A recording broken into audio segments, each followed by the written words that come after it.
What's going on, everybody? Aaron Guyett, Master Coach, Education Director here on the Living.Fit show. And we have the great pleasure and incredible honor to have George Dagher. So George Dagher, he owns Dagher Strength. He's in the Canadian side of North America. It's a very near and dear place for me because I have so many friends up there. And so I'm looking forward to, by the end of the show, being able to call George my friend as well. We are all going to go on a journey with George, talking not just about Dagher Strength, but about meaning and life and fitness and all the other things that we get to travel through. So without further ado, George, what got you in to fitness? I don't know the exact moment, but I remember watching TV with my dad, and there was a hockey game that was playing. And I just look at my dad and I'm like, Dad, can I do that? Can I play hockey? And I think I was around like 3 or something like that. And my dad was like, yeah, absolutely, you could play hockey. My mom overheard that, and she was like, she saw all the violence associated with hockey and the heavy hits. And she's like, but first you need to learn how to skate. If you want to play hockey, you got to start off with figure skating. So my first sport was figure skating. And then a year later, I started hockey. So yeah, that's kind of how it organically transpired. I'm guessing that's not a common story. I'm guessing it's more like put the skates on the lad and get them on the ice and have them start hitting pucks and stuff like that. I'm guessing that's not a normal journey from the. Yeah. I know most Canadians just are born with hockey skates on. So Yeah. So I'm my background, I'm Lebanese. So okay. culturally, I guess my parents didn't know the proper way about going about things. All they knew was Elvis Styko, who was like this famous Canadian figure skater at the time, did an incredible McCain commercial for fries and punch. And my mom loved Elvis Styko, loved the dancing, the music, all that stuff. And she's like, the dude skates really, really well. So she's like, you got to start off with that. And then my dad was a Gretzky and Gilmore and Clark fan. So he was just like, let's do that. No problem. Because every husband knows that you don't want to argue with your wife. It's much easier to be like, we have the same end destination. Let's just travel there at a pace that's synergistic. So yeah, my dad played the long game, and it paid off. That's awesome. So do you think that, obviously taking a little bit of a different route, but I don't think a bad route from my standpoint, right? Observing from this side. Do you think that paid off doing the figure skating route first and then hockey? Yeah, absolutely. Looking back now, I could say that posture was huge in figure skating. I mean, you're not going to land, an axle, double axle, triple axle without good posture, without good mechanics. You have to be balanced. Your arms got to be up. Your upper body has to be in good posture. And if you've ever tried to do a 2-minute display of your figure skating talent to music or whatnot, like a show, your cardiovascular system is is wrecked. Like, you're tired after that because you're going through run around, do a deadlift. Instead of a deadlift, you're going to jump, then you're going to land, then you're going to do some other spin, right? So you're basically playing with battle ropes for 3 minutes while someone's telling you what to do, Yeah. So looking back now, it's amazing. And I got my wife 2 years ago. She bought me figure skates because my mobility now is way better than what it was then. And I was a bit of a chubby kid then compared to everyone else who typically does figure skating. Mm-hmm. So there's a lot of body dysmorphic issues, I think, within the sport, and probably a mental struggle in that. Where looking back now with my experience that I've gained over the years, I'm like, wow, it could have been approached so much differently, healthier, and I could have actually been really good actually in figure skating. I really believe it. Yeah. Probably better than hockey, but it transferred nicely to hockey because of you're able to learn how to really push and put force into the ground, right? Mm-hmm. Into the ice. And skating backwards, was an amazing backward skater. So got the opportunity to play defense and forward. It was just awesome, man. That's rad. Yeah, it was awesome. So many awesome memories. That's really cool. Even if did you get made fun of a little bit? Did you get a little 100%. Bit of that, or did you just never said it? Yeah, that's smart. So I never said anything, and then there's this one time our hockey practice was taking place right after figure skating, and they moved the arena to the same arena, Mitchell Field. I still remember it. That I was doing figure skating, and you just got to build thick skin. And honestly, I didn't have the mental resources to explain or really defend what I was doing. I wish I did, because it really separated me skating wise from a lot of players. But yeah, you live, you learn, and that's the impact I'm going to have on my son in whatever area that he chooses to go in. Yeah, I love that. And it's funny, you just said pre us going live, right? You just said that you were dancing with your son, and I'm like, okay, yeah. I gotta bring that up again. We got to talk about that. We got to talk about your art on your walls and the meaning and stuff. I love all of this. So we're gonna switch gears, because coming from figure skating, right? It's like dancing with ice skates. Yeah. And it's if you've ever watched a performance, you can tell these are the most fittest figure skaters, and they are heaving, right, breath at the end of their routine or their display, right? So if you're in the fitness realm, you know how much they are working. Also how high they're jumping and how fast they're spinning. To me is just incredible feats of strength and athleticism, balance and coordination and all that stuff. But yeah, you just said you were dancing with your son. Is that from that, or is that something else that you were doing, or are you just trying to prep yourself for the show, or what was the thought process? So my wife had to leave the house, so then she's like, "I'll be back before the interview and whatnot." So I'm like, "All right, no problem." And yeah, my dad was diagnosed with Alzheimer's. Probably now it's been over 10 years. So I've done. Back in 2009, I started the whole research thing. So my first research study was around movement and cognitive function, and the effects on movement with regards to brain health. And a few things that popped up. One was Tai Chi, and so I got my dad and mom doing Tai Chi. Think of a Lebanese dad trying to do that. It was crazy. But it was with all the Asians in the park outside in a full suit with a fan, and he didn't understand why I told him. And then music. So there was more research around music and cognitive function, and Harvard released some epic studies on that. So then I started kind of just dancing with my dad. And my dad just responded to that. So we'd go to weddings, and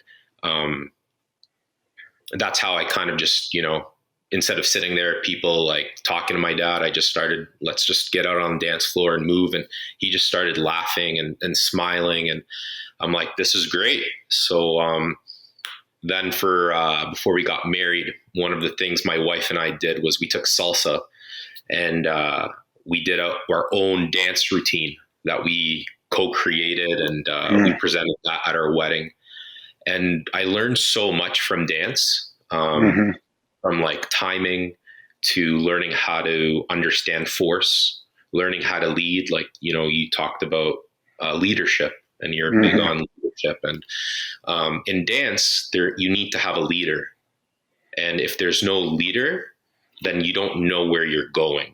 And if you don't know where you're going, then everything looks broken. So when you have a leader, it's like moving with the ropes, and everything looks so beautiful, regardless of whether you step 1 foot closer and you're asking for more vertical height, or you move back and you're asking for more speed.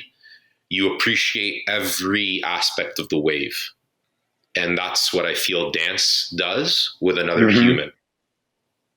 So, Yeah. well, then I'm just trying to get my son into it, where Yeah. he listens to music and I'll spin him. So we're working the transverse plane, then we go like we just have fun. So he loves it, Yeah. I love it, and yeah. I love the beauty of the way you explain that, because I feel like my brain works very similarly, where I can appreciate the linear aspects of this and like why it works, and that it isn't in the transverse plane, and then we move sagittal and frontal, or what, however, and then you're seeing all these kind of linear didactic forms or formats even of what's going on, but then you're also just purely enjoying the Yeah. beauty and the harmony and the fun and the laughing and all of that like at the same time. And that whole brain connection is, oh man, it's such a refreshing listen, right, to hear you describe both sides of that kind of equation of what's going on. Just really cool. So I appreciate that a lot. And then, so is this something that is a part of Dagher Strength and your sort of fitness practice, and how you bring fitness? Is there carryover into that, or is this primarily a familial thing, or how does that function inside of or outside of or next to Dagher Strength? Yeah. So Dagger Strength, and I guess you'll understand this just from your, I guess, philosophical and belief system. The tagline was "Iron sharpens iron." So just as one man sharpens another, similar to iron sharpening iron. So the whole idea is that in order to get that close, where like two swords are literally close, like you have to establish some kind of relationship, some kind of trust. And you got to break those barriers. So you got to have like real conversation. Like any trainer. So I started off in personal training. Geez, when I was, I don't even know now. It's been like 20 years or something. Like I started training at a young age. I learned that if someone trusted me, they'll listen to me. And then the next part is, do I trust myself do I trust the information that I'm giving that person? Are they going to be safe? So early on, you're excited, you get to know people, you talk to people, you know what I mean? You go over your hour session or your half an hour session because you're so passionate, And then later on, you learn a lot. So then you have all this knowledge, and it kind of disconnects from the passionate delivery. And then you eventually, like through experience and through relationship building and through life, you kind of learn how to marry the two. But what you then again learn is that in every season of life, there's a new dynamic, and it's a practice. So when I graduated chiropractic school, you enter practice. You think you're done, but really you're just beginning, right? When you start a program, a fitness program, you think it's like 30 days or it might be a year, depending on who you're working with. But it's really just like the beginning, And if you understand that it's just the beginning, you have the long game in mind. And in order to keep someone alert and to keep someone thriving, you have to understand the changes along the way in their life. Because, there are moments where people go through a lot of challenge, just like this past year, and different people have different coping mechanisms to navigate challenge. So here's an example. I had the opportunity to do research on baseball pitchers during my postgraduate studies, and we were looking at hip range of motion in relation to ball velocity.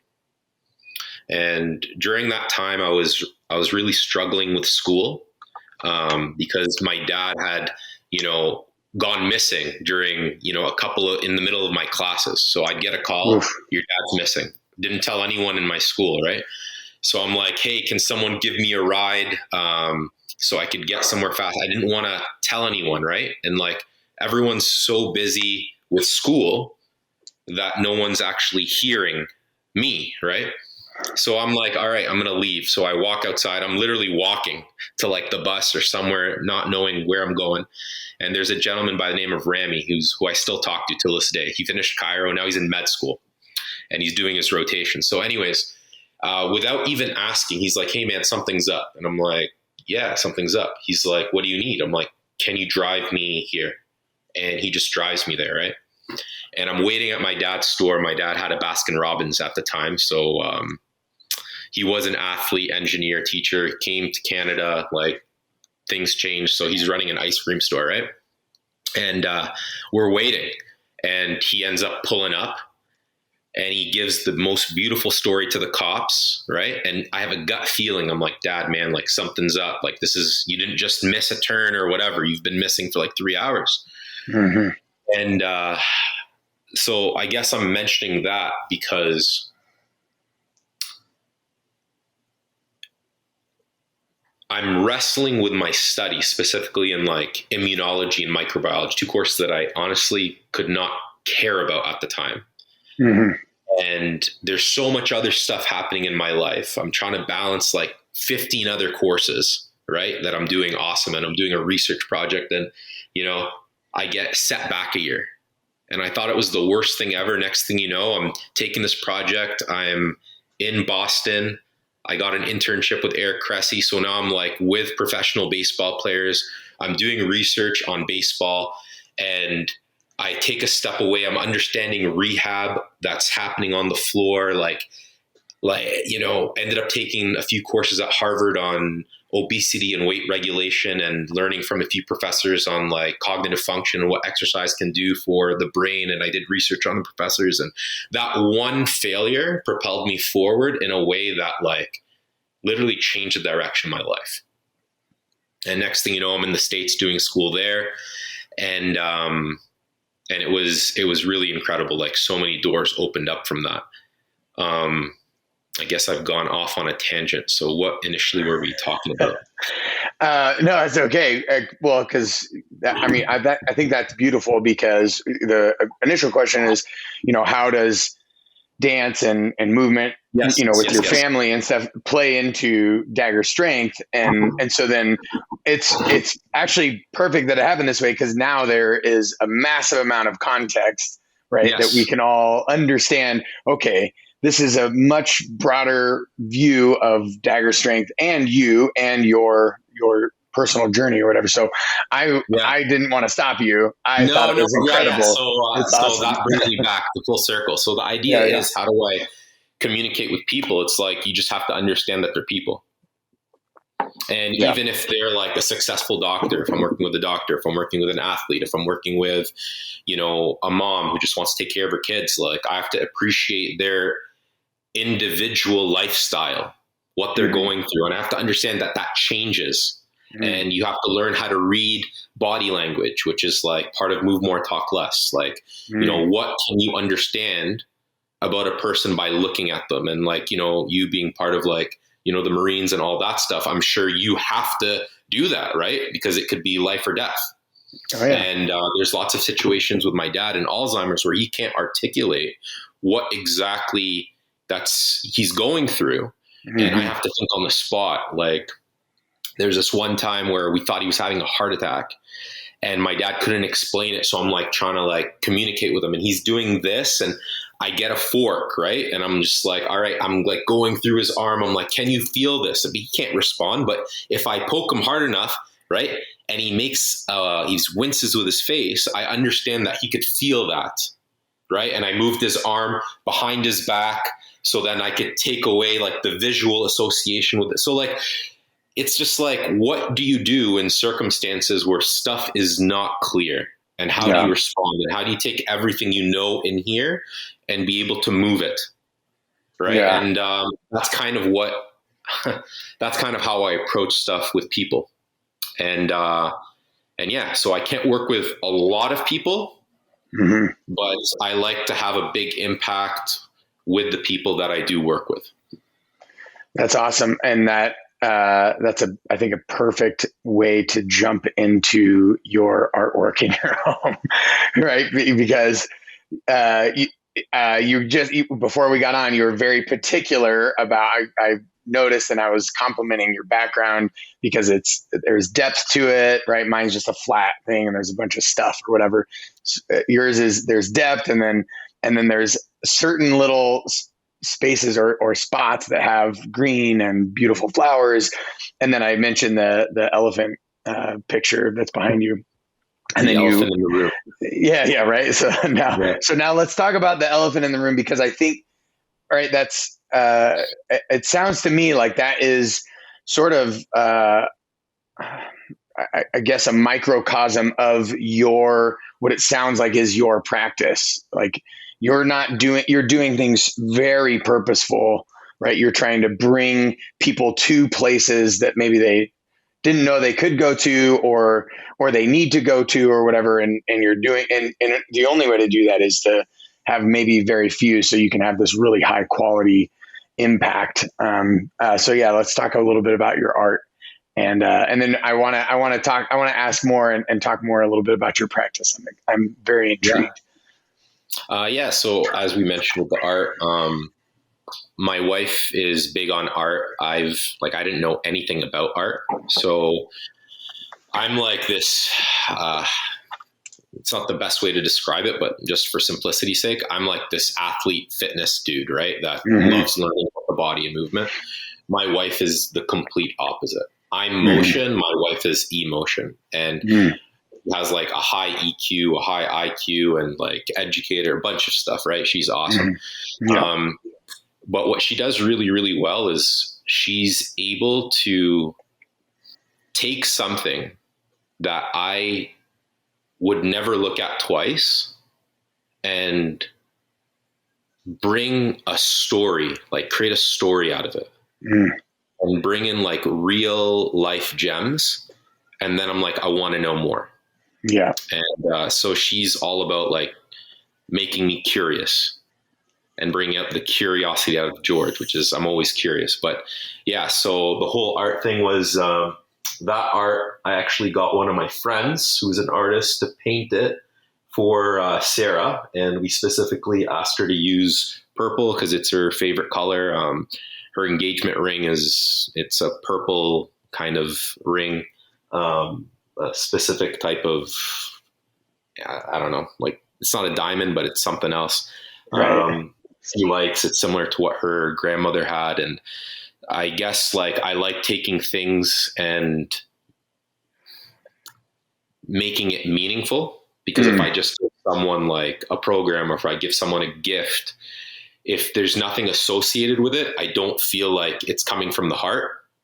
So a lot of the stuff that we have around the house, which isn't a lot, but it just all has a meaning. So we could, if someone asks, hey, like, so we just got gifted a present of my son, who's just turned 1 yesterday, and his great grandmother, and Sarah's great grandmother recently passed away about a week ago. So she got this picture of her son looking, of our son looking into her great grandmother's eyes. And one of her friends from Boston just randomly yesterday on her birthday sent her this like amazing, beautiful like image of that.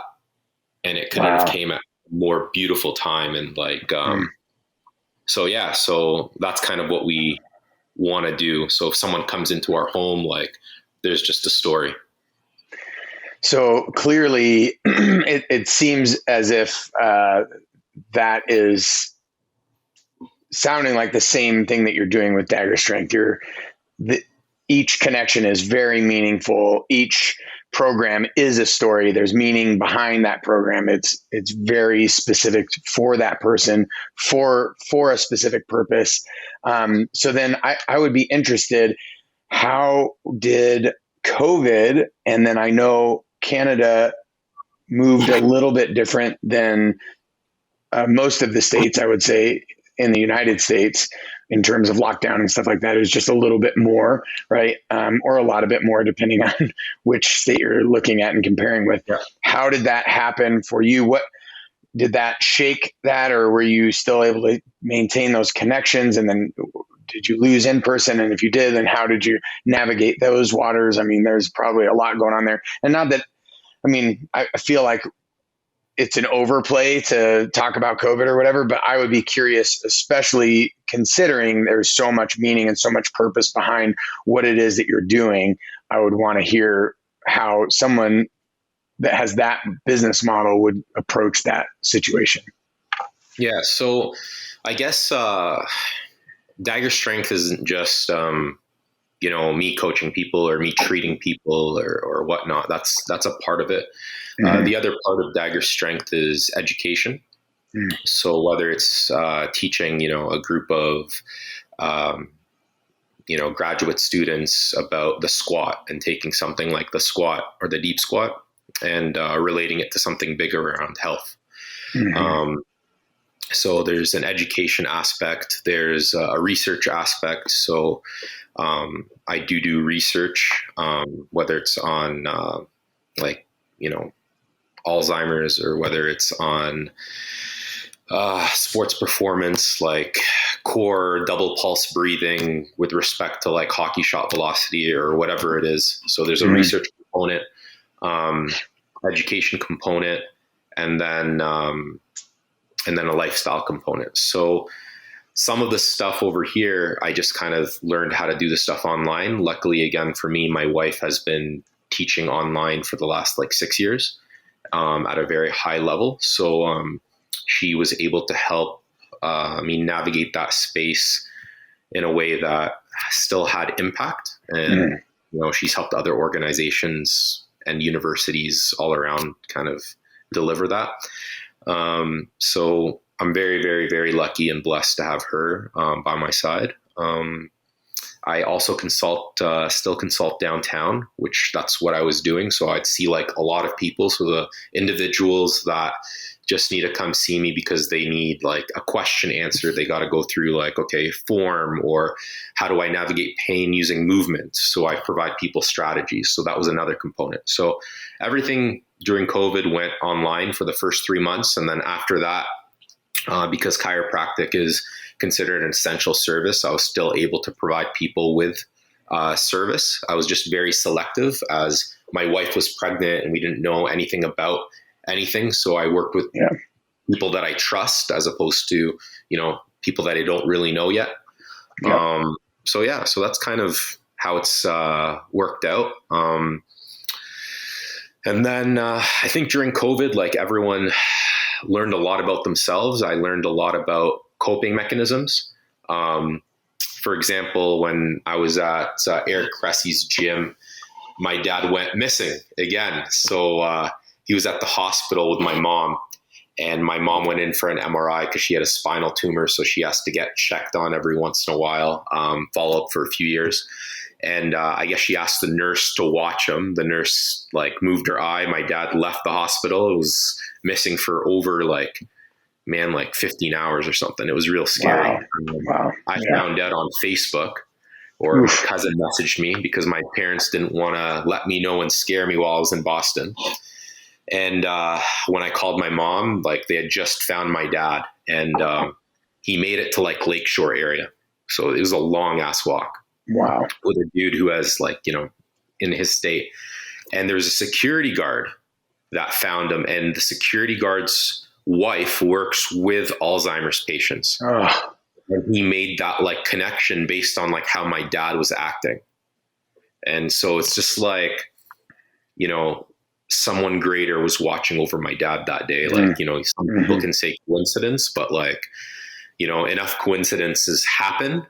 And eventually you have to ask deeper questions. Right. So that day, the day after, I went to Eric Cressy's gym, and I literally did a max squat, a max bench press, and a max deadlift. And it made no sense. Right.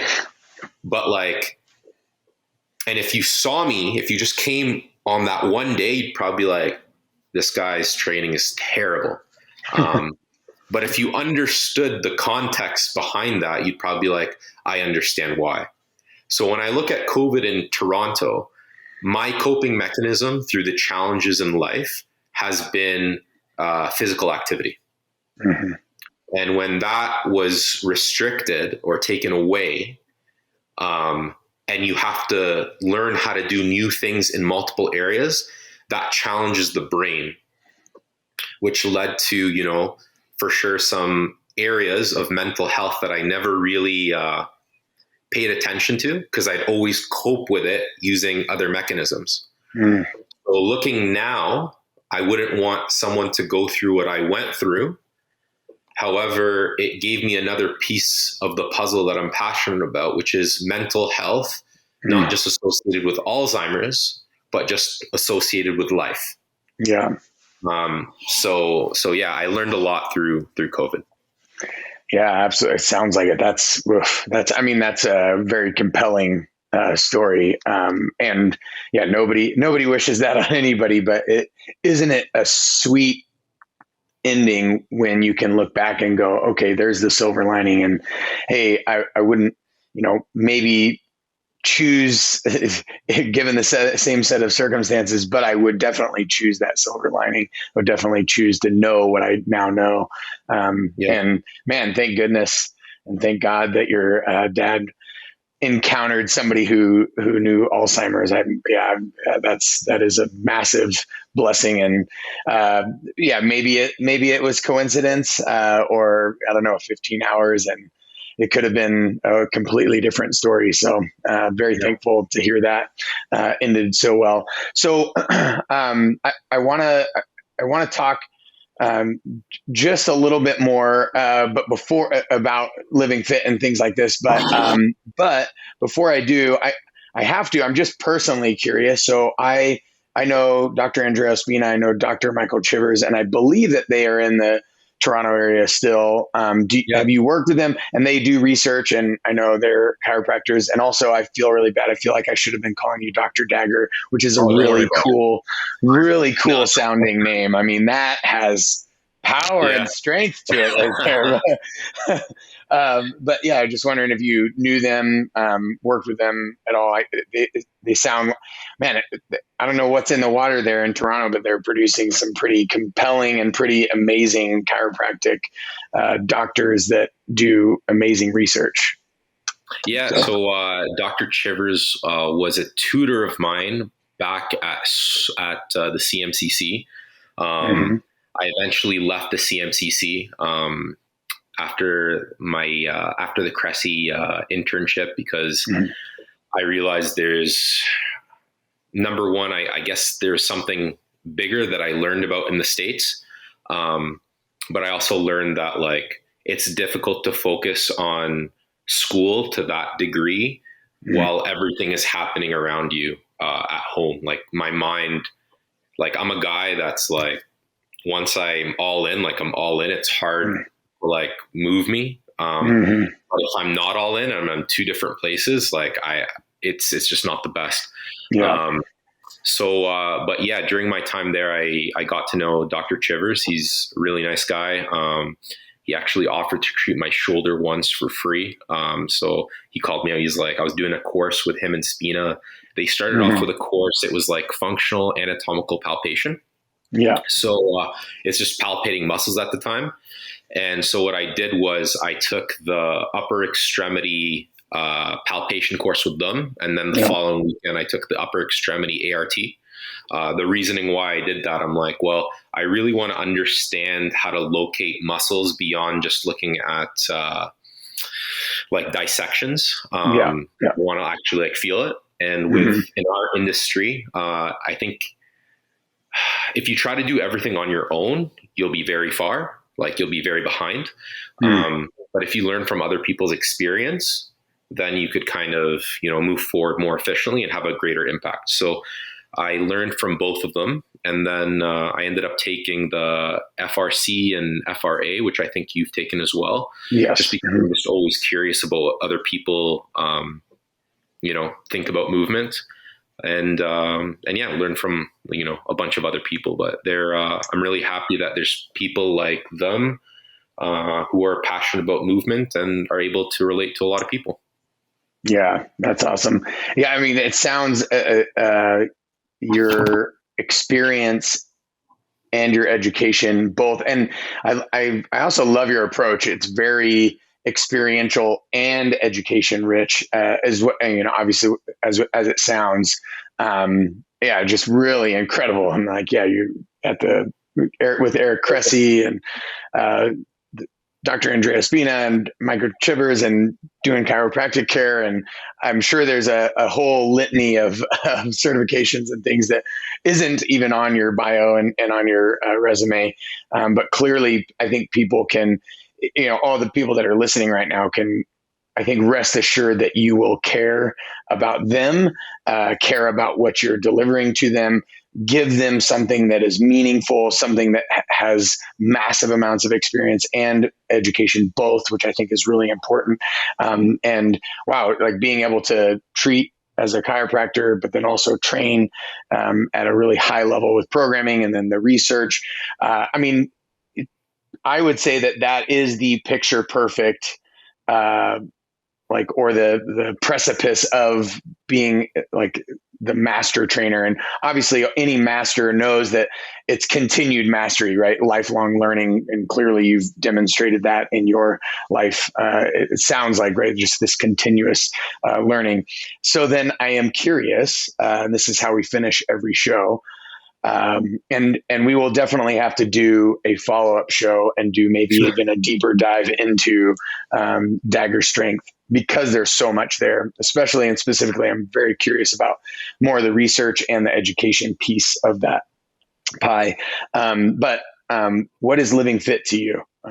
Somebody with this much experience, obviously hearing the sad but sweet story, of being with your dad and going through Alzheimer's for the last decade or so, being in the fitness industry for a couple of decades now, and then now having a family. And I don't know, also really quick, do you just totally get nerdy and into watching your child learn movement and gravity and the floor? And to me, that has been my greatest fatherhood experience, to watch that in my child. I don't know.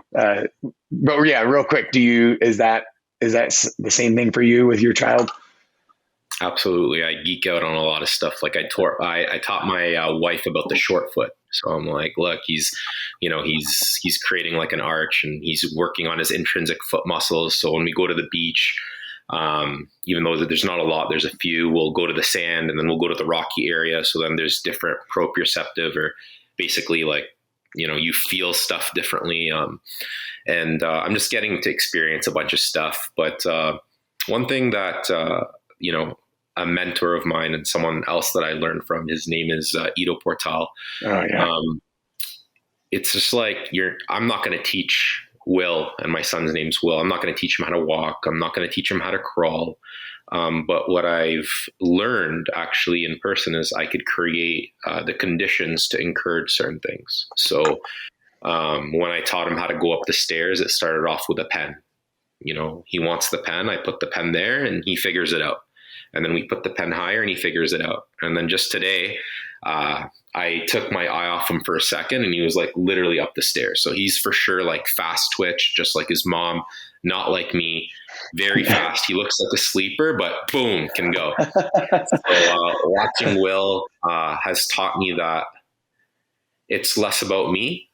And there's actually like some research where, the more you cue someone, the worse they get. So like, even if you're working with a pro athlete, if I give you like X amount of cues, their movement pattern, all that stuff is off. And I'm sure everyone's seen it. And sometimes it's as silly as it takes research and evidence-based to show you what experience has really taught many new people. Well, for you and I, it's just two things, right? We can't handle two things. Yeah. That's what you were saying. I'm in the same boat. It's like that thing, that's the thing. Okay, let's go. Yeah. So it's been a blast watching them, man. That's awesome. And then Living.Fit, what does Living.Fit mean to me?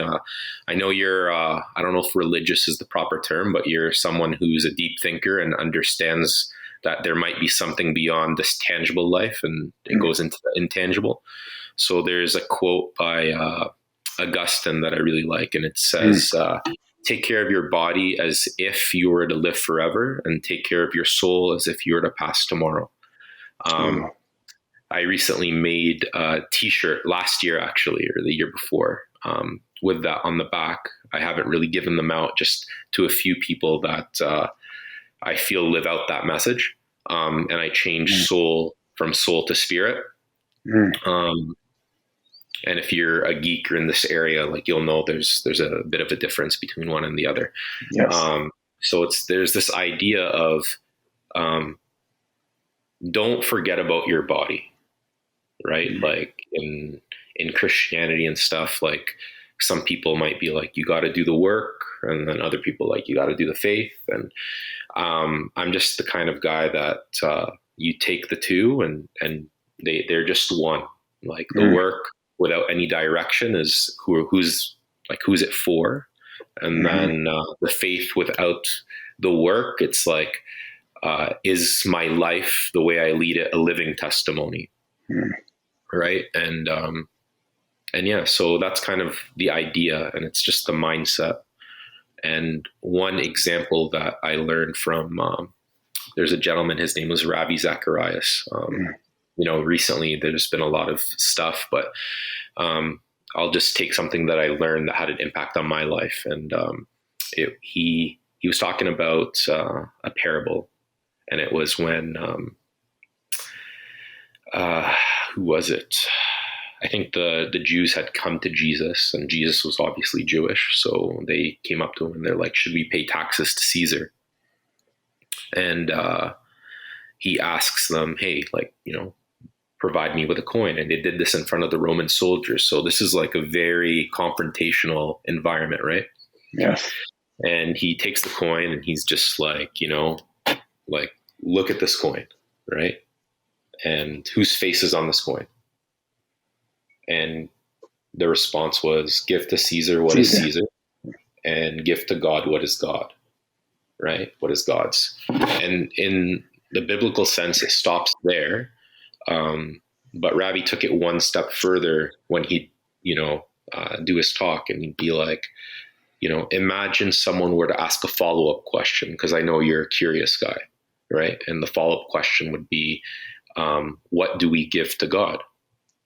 And then the response would be, theoretically, it would be like, whose image is on you, right?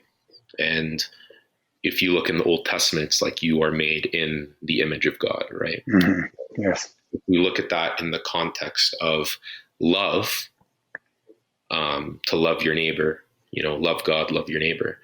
It's just like, you got to love everyone. It really gives this context of identifying why this whole love thing has meaning, and how to love people, So yeah, like that's living fit.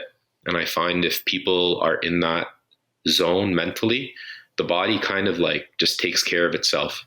Mm-hmm. Yeah. It just takes care of itself. That is an amazing finish.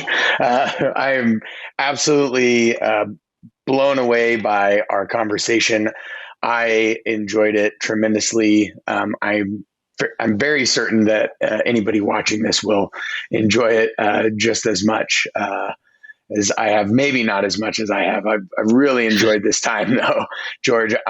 Honestly, sincerely, thank you so much. I am incredibly honored to just be in your presence and listen to your incredible story and stories that have so much meaning. And yeah, I look forward to connecting with you more. I look forward to connecting with you when I go to Canada, because that is going to happen for certain.